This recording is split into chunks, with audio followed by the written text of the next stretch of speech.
long time, and I ended up having an extra 20 minutes on my calendar.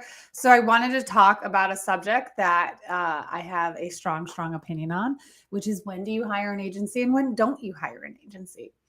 Obviously, my name is Lauren Petrullo, and I run a digital marketing agency, Mongoose Media. We're a team of over 30 individuals spanning multiple different countries based out of Orlando, Florida, providing services like SEO, PPC, social media marketing, marketing automation, as well as creative services. That's a lot. That's a mouthful of an introduction, which is one thing that is needs to be taken into consideration when you're evaluating, do you hire a freelancer or an agency? If someone can introduce themselves in under 5 words or less, they're a freelancer. If they talk about within the first 3 seconds of who their company is and there's a team involved, they're an agency. I know it sounds silly, and I'm probably repeating stuff that you all know, but we do get a lot of requests from individuals and small businesses that are not agency ready. They should not hire an agency. They should absolutely hire a freelancer. But we've also seen in the last few weeks in this new year, new come up of like brand strategy, that individuals are purporting to be an agency when in fact they're still just a freelancer. So I just want to share my few tidbits. Mongoose Media has been around for almost 5 years. There are many more agencies with a plethora more years of time under their belts. I'm not denying or saying that we aren't relatively new, but also 5 years is a lot of experience. We are a different agency than we were 2 years ago and definitely 5 years ago. And we're really blessed that we've been able to increase our services, fine tune our processes and our deliverables, which is where I'm like really proud. Like, yeah, no, we're an agency. Maybe 3 years ago, we really weren't. We were a team of freelancers. But I just want to share my 2 cents on this topic of when you hire an agency, when you hire a freelancer, or if you're going to take it internally, and what those main differences are. So if you're hiring a freelancer specifically for Facebook ads, I'm going to go numbers, be transparent about numbers. When I was a freelancer, many years ago, I would charge someone $500 a month to run their Facebook ads. That's not what we charge now. But it was me doing it all, right? Maybe they had some creative, maybe they had a copywriter. I'd be inside Canva. I'd be doing everything. I was like a one-trick pony. And where that was challenging was I was limited to how fast I could scale an account by how quickly I could pull together all the assets. So when you have a freelancer who is doing everything, I charge $500. I would not expect to hire a freelancer for less than $1,500 a month. If you're looking for someone that has high quality, and that could be people no matter what your geographical region is. There will be pros and cons of hiring someone in the market you're serving to. But I would anticipate if you're hiring a freelancer, look for someone that's charging you $1,500 a month. Maybe you'll get someone that's $750, but more often than not, you'll get what you pay for. And someone who has the cojones to say, yeah, I'm charging you $1,500 a month to do your Facebook ads, ideally has at least 3 case studies under them. You need 1, could be a one-off. 2 could be potentially luck. 3 is consistency. So you want to look at for and evaluate if you're hiring someone for your campaigns, for your Facebook ads, and an individual, expect to spend about $1,500 a month in ad management, and make sure they have at least 3 use cases, ideally in your field. Real estate marketing on Facebook is very, very different than e-commerce marketing, which is also very different than serving customers in the legal space and generating leads for high ticket items and coaching. Like, there are a lot of different niches within the Facebook world. And if you're looking for a freelancer specifically, make sure that they have experience in your department. And if they don't pay $1,500. If they don't have experience in your specific field, then you can expect to pay less because they're going to be testing a lot with you. The other component to take into consideration of when you should hire a freelancer is if $1,500 already sounds like a lot for ad management, then definitely don't even think about an agency because you don't want to spend less than that. Like you are going to have multiple hands touching your account with an agency. When you're hiring a freelancer, it's probably 1, maximum 3 people that they're using to work on their account. And like maybe they have someone that's helping with copy, maybe they have someone that's helping with creatives. But at the end of the day, like, there'll never be more than 3 people if you're hiring a freelancer. If you're hiring an agency, there's never going to be less than 3 people touching that account. You might have an account manager, you might have a copywriter, you might have a creative designer, you might have a pixel integrator and developer. You You're going to have and the media buyers. You might have a media buyer strategist and a media buyer implementer.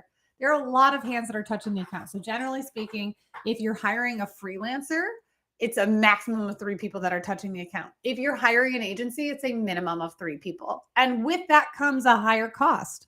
When you have a freelancer, they're really focused on one, potentially 2 or 3 things. Depends if they have others that they'll self-contract out for help with copy or creative and those kind of things. But when you have an agency, you have teams, you have managers, you have SOPs, you have a project management tool, you have expected deliverables, you have client communication that's consistent. If you're not at that place where you're ready to have all of that prepared for you, a freelancer is a great option. If you're like, okay, well, freelancers, you should expect about 1,500. Agencies, you should expect about $3,000 a month or more. For us, we have a $3,000 setup fee. I don't mind being transparent. Maybe people are cheaper. Maybe people are more expensive. I don't know. We charge $3,000 because we have over 7 people touching an ad account before we start, before the media buyer gets in, right? We have to have a developer that goes in and checks all of our pixel because your ads are worth its grain of salt if your pixel is bad. Like there's nothing worse than running an ad campaign where your pixel is messed up. And we see it all the time. We audit hundreds of ad accounts every year, hundreds. I'm not going to say most, but there's a embarrassingly large number of ad accounts that have spent a lot of money without proper pixel management. It's a large percentage. So that's a whole unique skill set in and of itself. We work with WordPress stores, we work with Shopify stores. So on the lead generation side, it's always WordPress and sometimes these one-off items. So you need to have a developer that knows their way around code. So you're not breaking a website just to get better pixel tracking. Then we have a project manager to make sure all the checks and balances are in place. Like we have a 14-step onboarding system. That's a lot. And you don't put that on an implementer. You put that on someone that's an organizer. So anyways, you should anticipate spending about $3,000 a month starting for an agency. Of course, you will always find people that charge less. That's our setup cost. And then our percentage of ad spend kicks over for monthly. So we have a variable monthly cost. It's based on the percentage of ad spend. The more you spend on ads, the less we will charge you percentage wise, because of course we want to grow with you. So if you increase your budget because you're seeing ROAS and you're seeing CPAs, cost per acquisitions, that meet your thresholds and what you're looking for, you're going to want to increase unless, like one of our ad accounts has a 15 return on ad spend and they're not increasing their budget. I don't know why, but that happens. So when you have that like alignment in increasing your ad spend, we are increasing our what we're billing you, but we're decreasing at the percentage of which we're doing it so that we know that while there is definitely more risk that comes in with managing different ad accounts, a $5,000 a day ad account versus a $50 a day ad account, that's more copy, that's more creative, that's a lot more legal responsibility and fiduciary duties. It's a lot more checking. There's so much more that goes to it, which is why we do an increase of ad spend, or we do it on a base of ad spend, and we increase our billings the more we're managing. If someone is spending over $12,500 a month with us and they have that's what their Facebook ad management bill is, they have a dedicated account manager. They have dedicated Slack channels. They have specific check-in meetings that are way beyond our, $2,000 to like $10,000 accounts, because those are relatively easy for an agency. For a freelancer, maybe that's some of their highest ad account managements, but we have accounts that are spending $5,000 to $10,000 a day. And so there's multiple teams. We have 24-hour coverage. We'll have people that'll come in and check in because you need to be mindful. We have caught accounts where our clients have had products that run out of stock, and we have to make a decision, because if they're 3 to 4 weeks out from getting that product, do we want to continue spending ads on products that are just generating a wait list? It depends. Like, we need to be available for those quick decisions. We've had websites shut down on us, and the ads were still running that we've caught. And if we didn't have that type of coverage, again, at the ad spend, we have to cover our bases. So again, I'm just being hyper transparent of how we run ads as an agency, but also if you're looking at hiring an agency, just know kind of what you're looking for. You want an agency that has a team.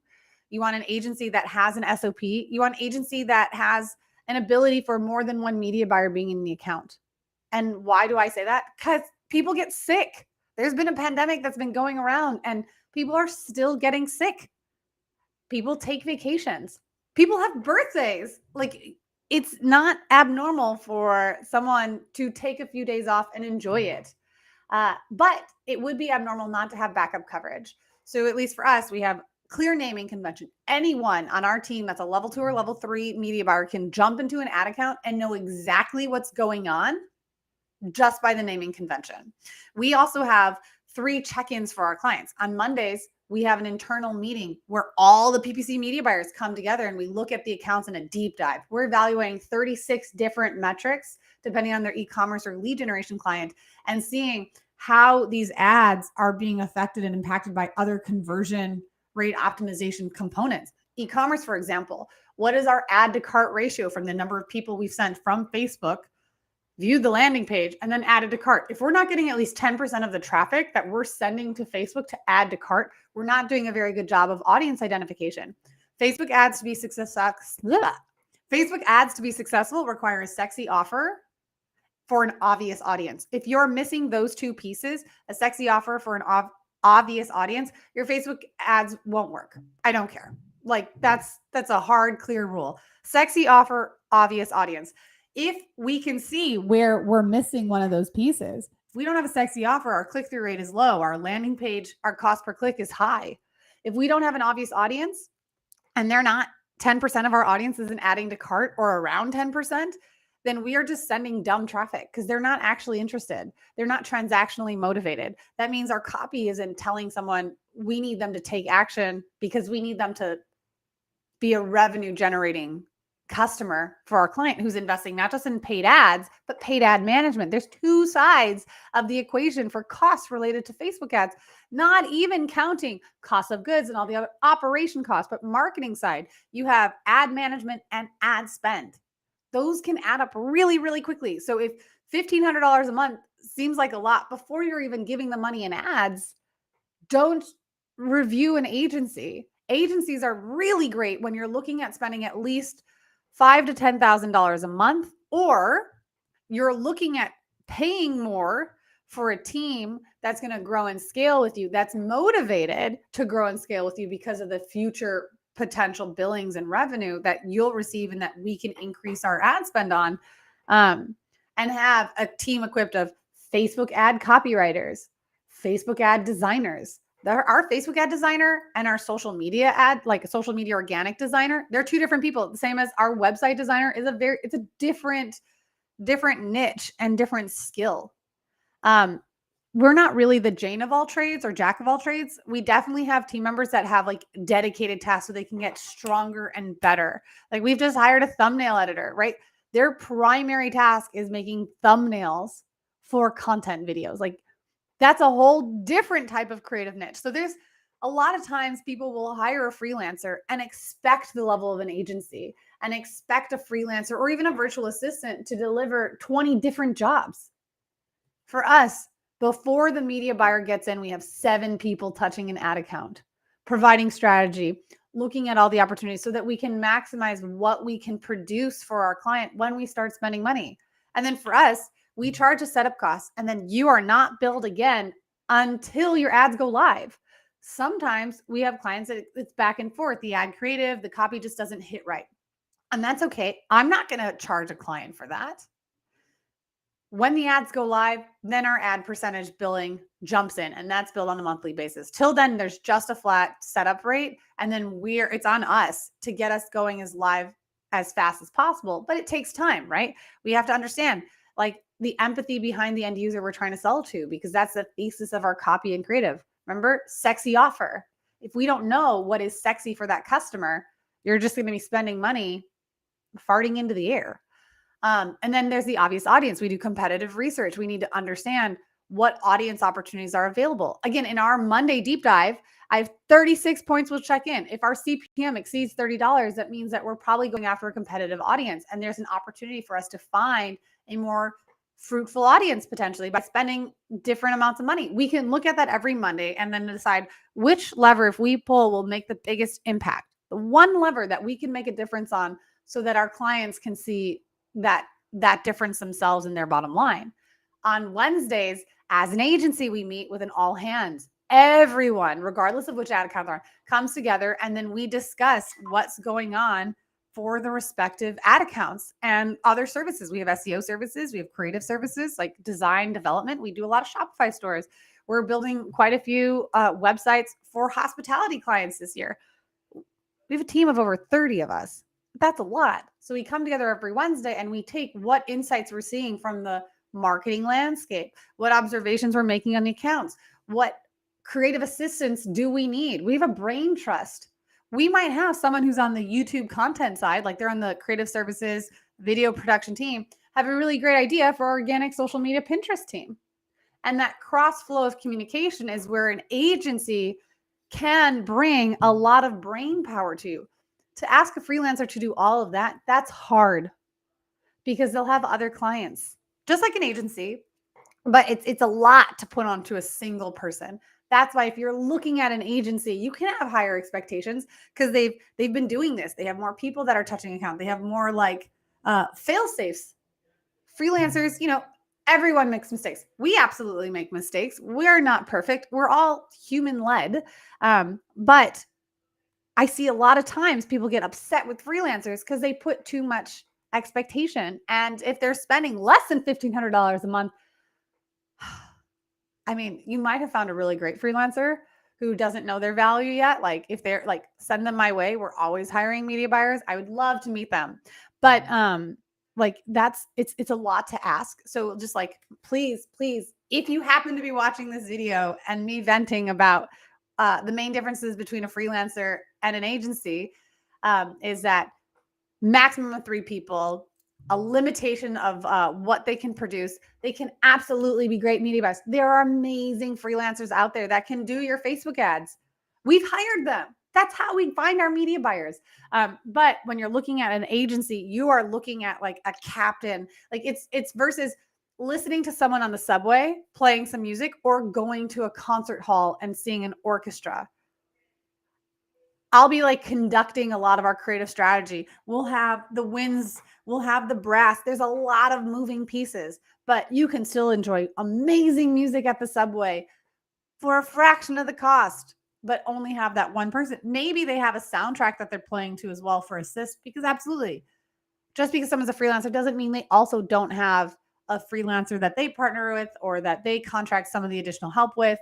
Totally. Even if they're using a tool like ChatGPT or Jasper to write some of the ad copy, no one's an alien that can do everything on their own. But when you're hiring a freelancer, know the limitations. And when you're hiring an agency, know the expectations. And some of that is cooperation together. There's going to be, meetings where the agency is going to ask from the brand side, hey, give me more information.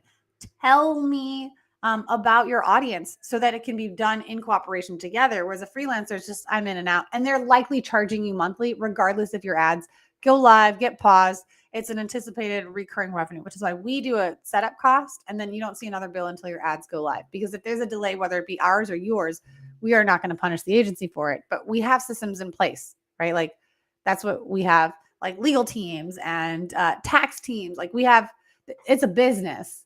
And I'm not saying freelancers are not a business. I'm just saying that there's a main difference, and often it's cost and what you can expect, which is fair.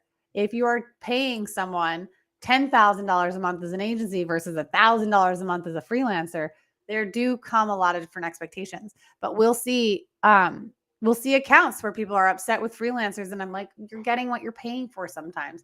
Great freelancers, very affordable, potentially overseas, aren't familiar with cultural nuances, maybe using different language that doesn't vibe with your intended audience. So the obvious audience, they're like, what? No, we don't use those words. Or what we've seen in accounts is like interest targeting, where someone will use language but not realize that it's connected to pop culture. For example, say you're selling cold pressed juice and you're looking for people who are like Apple enthusiasts.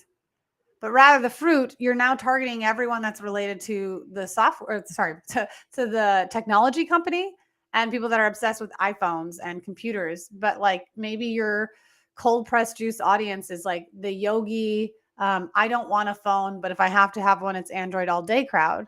So there can be those misalignments. You can definitely find pros and cons in both directions. And, there's always great talent regardless of the geography. But when you have an agency and you're looking for the confidence of a process, that's why you're hiring an agency. When you're looking for a team, not a solo person. Think of the last thing I'll leave you on in this idea is that um, how involved do you want to be, and what expectations level are you putting on behalf of the other person? If you want to be hyper involved and have like really high expectations but pay less, hire someone internally. It will be very expensive in the beginning, but then you'll have full and complete control. For us, we want to make sure that clients always have absolute approval and know what we're launching, when, and why. But a lot of times we'll actually end up saying like, hey, you need to stay out of the account because this is what we do really, really well. What you do really, really well is create product or deliver on your services. We'll potentially say butt out because recommendations that your gut feeling potentially is telling you because you watched a TikTok video that said, look, this thing popped off. Doesn't always work. So if you are looking for like that hyper management, like that's where an internal person can come in great. And you can hire someone internally, less than what you'll probably be paying an agency for a year. But again, it's that one person. And there's all the things of like medical benefits and those different pieces that go into increase with salary. So anyways, freelancers and agencies have very different skill sets and are needed at very different times of a small business life. And it's amazing to bring in freelancers, especially if you're starting. If you're looking at spending less than $5,000 a month in ads, honestly, freelancers are going to be definitely the way to go. If you have 5 digits in your ad spend, you can absolutely have freelancers. There are many great. I used to do it when it was just me. But as I said, who we were 5 years ago, like we've just constantly gotten better. And it's gotten better because we've owned where our strengths are and we bring in where they're not. So it's not 1 + 1 = 2. You have 1 + 1 = 7 of all of this new collective brain trust, providing insights and data and making decisions based on that data because we have teams set in place. Please, like, it's like tip your waiter, like be mindful of your freelancers. They are small businesses themselves, and there are many, many talented freelancers out there.